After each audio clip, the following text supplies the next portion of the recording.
9 నెలల తర్వాత మళ్ళీ వచ్చాను, నన్ను చూడండి, ఇక మీద నేను ఇక్కడే ఉంటాను, ఇక మీద ఫోజులు ఇచ్చుకుంటూ అక్కడెక్కడ కూర్చొని మాట్లాడడం మాత్రం ప్రజలు ఏమో అమాయకులు గారు.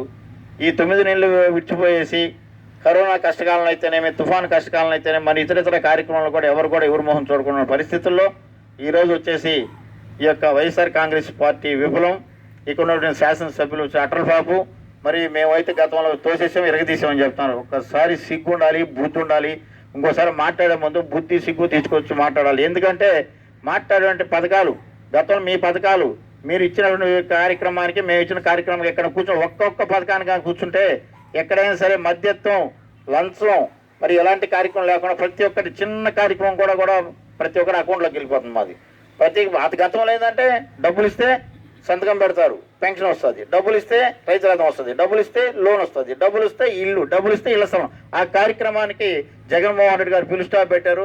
జగన్మోహన్ రెడ్డి గారి వెంట ప్రజలు ఉన్నారు, జగన్మోహన్ రెడ్డి గారికి ప్రజల ఆశీస్సులు ఉన్నాయి, జగన్మోహన్ రెడ్డి ప్రజలు దీవిస్తున్నారు. పైనటువంటి దేవుడైతే ఇక్కడ ప్రజలైతే జగన్మోహన్ రెడ్డి దీవిస్తున్నారు. కాబట్టి జగన్మోహన్ రెడ్డి గారు ఈ యొక్క ఆంధ్రప్రదేశ్కి శాశ్వత ముఖ్యమంత్రిగా ఉంటారు. దాంట్లో ఎవరు కూడా ఆశ్చర్యపోవాల్సిన అవసరం లేదు. ఎందుకంటే ఆయన చేస్తున్న కార్యక్రమాలు ప్రజల్లో ఆయనకున్నటువంటి మన్నలను చూస్తామంటే 30 సంవత్సరాలు ఈ యొక్క రాష్ట్రాన్ని ఏకైక నాయకుడు జగన్మోహన్ రెడ్డి గారిని కోరుకుంటూ మనం చేసుకుంటూ సెలవు తీసుకుంటామండి.